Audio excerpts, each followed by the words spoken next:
Routine boring దోసకి, ఇడ్లీకి కొంచెం break ఇచ్చి, ఈ విధంగా డిన్నర్ లేదా బ్రేక్‌ఫాస్ట్ ఆప్షన్‌ని ట్రై చేయండి. చాలా టేస్టీ అండ్ యమ్మీగా ఉంటుంది. అండ్ ఇది పిల్లల లంచ్ బాక్స్‌కి కూడా లేదా టిఫిన్‌కి కూడా చాలా బాగా సర్వ్ చేయొచ్చు. డైట్‌లో ఉన్నవారు కూడా ఇది ఈజీగా ట్రై చేయొచ్చు.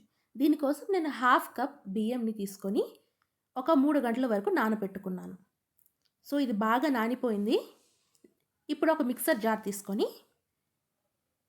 ఈ బియ్యం అందులోకి ట్రాన్స్‌ఫర్ చేసుకొని, దాంతో పాటుగా 2-3 పచ్చిమిర్చి అండ్ చిన్న అల్లం ముక్క వేసుకున్నాను. వేసుకొని, దీన్ని మెత్తగా ఒక పేస్ట్ లాగా చేసుకోండి. ఎక్కువ వాటర్ యాడ్ చేయాల్సిన అవసరం లేదు. సో, ఇప్పుడు ఒక బౌల్‌లోకి ట్రాన్స్‌ఫర్ చేసుకొని పక్కన పెట్టుకున్నాను.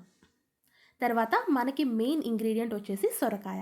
నేను చిన్న సైజ్ సొరకాయ తీసుకున్నాను. దీన్ని బాగా వాష్ చేసేసి, తొడ తీసేసి, పీల్ చేసి గ్రేట్ చేసుకోండి. సో, నేను తీసుకున్న సైజ్‌కి ఈజీగా 2-3 మెంబర్స్ వరకు సరిపోతుంది.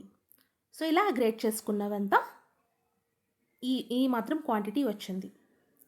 సో, ఇప్పుడు ఇది మనం రైస్ పేస్ట్‌లోకి కలిపేసుకుందాం. నేను చేసే క్వాంటిటీకి 5-6 దోసas వరకు వస్తాయి.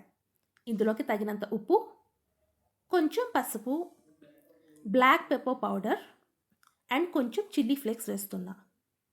వేసుకొని ఇది బాగా కలుపుకోండి. స్పూన్‌తో కన్నా చేత్తో కలిపితేనే బాగా కలుస్తుంది. కన్సిస్టెన్సీ అనేది ఈ విధంగా ఉండాలి.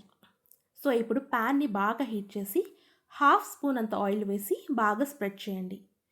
ఈ రెసిపీ కోసం ఎక్కువ ఆయిల్ వాడాల్సిన అవసరం లేదు. ఆయిల్ ఎక్కువ ఇష్టం పడే వాళ్ళైతేనే వేసుకోండి. తర్వాత ఈ విధంగా కొంచెం కొంచెంగా బ్యాటర్ వేసి ఇలా స్ప్రెడ్ చేయండి. జస్ట్ ఫింగర్‌తో స్ప్రెడ్ చేస్తే ఇలా స్ప్రెడ్ అయిపోతుంది. ఇప్పుడు దాని మీద ఏదైనా మూత పెట్టి స్టీమ్ కుక్‌ని చేయండి. సో, ఈ విధంగా చేయడం వల్ల లోపల వరకు సొరకాయ బాగా ఉడికి మంచి టేస్ట్ వస్తుంది. తర్వాత వెనకాల సైడ్‌కి ఫ్లిప్ చేసుకొని మళ్ళీ మూత పెట్టి స్టీమ్ కుక్‌ని చేసుకోండి. నేను వెనకాల తిప్పేటప్పుడు ఆయిల్ అనేది యాడ్ చేయలేదు. మీకు ఇష్టం ఉంటే యాడ్ చేసుకోవచ్చు. సో, బోత్ సైడ్స్ బాగా కుక్ అయిన తర్వాత మనం సర్వ్ చేసుకోవడమే.